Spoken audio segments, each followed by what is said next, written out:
Et si on redonnait au mot Houris son vrai sens coranique, une lecture renouvelée du concept de Houris dans le Coran, loin des fantasmes et des clichés. Dans l'imaginaire populaire, influencé par certains récits traditionnels, les houris sont vus comme des femmes d'une beauté surnaturelle, promises aux hommes au paradis. Une vision séduisante pour certains, mais profondément problématique quand on y regarde de plus près. Car, si ces houris étaient des femmes, cela voudrait dire que les croyantes les partageraient avec leur mari. Où est donc l'égalité spirituelle entre les genres que proclame le Coran? Le livre divin, lui, ne fait pas cette distinction. Il dit dans le verset 54 sourate Ad-Dukhan, « Ainsi, nous les marierons avec des houris aux grands yeux ». Il ne dit pas « les hommes uniquement ». Alors, que signifie réellement ce terme houris? Le mot haour vient d'une racine qui signifie retourner, se renouveler. C'est aussi, dans la langue, un arbre dense, ou une plante à fleurs unisexuée.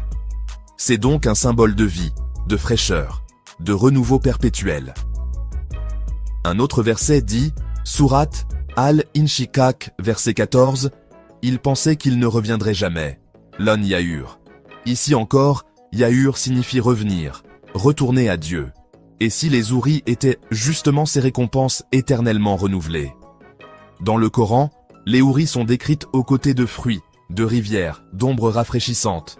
Elles sont réservées dans des enveloppes, de même nature, non touchées par homme ni djinn.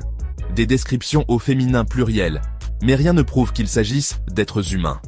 Tout laisse penser à des symboles, des dons célestes, des délices intactes, réservés aux bienheureux, hommes et femmes. Même les termes comme Kasirat at-Tarf ou Kawaib at-Raba peuvent être lus autrement.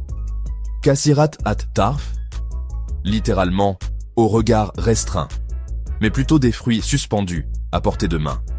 Kawaib, ce qui est bombé, élevé, comme des fruits mûrs.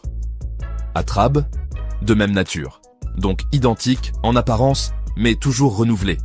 Et si, finalement, les houris étaient trop des délices paradisiaques, pures, renouvelées et offertes à tous les croyants? Avec le Coran comme guide, on découvre un sens plus profond, plus juste et plus universel. Le paradis n'est pas un club réservé aux hommes.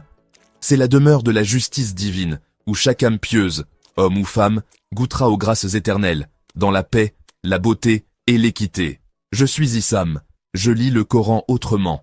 Suivez-moi, abonnez-vous à ma chaîne, et ensemble, redécouvrons la parole de Dieu.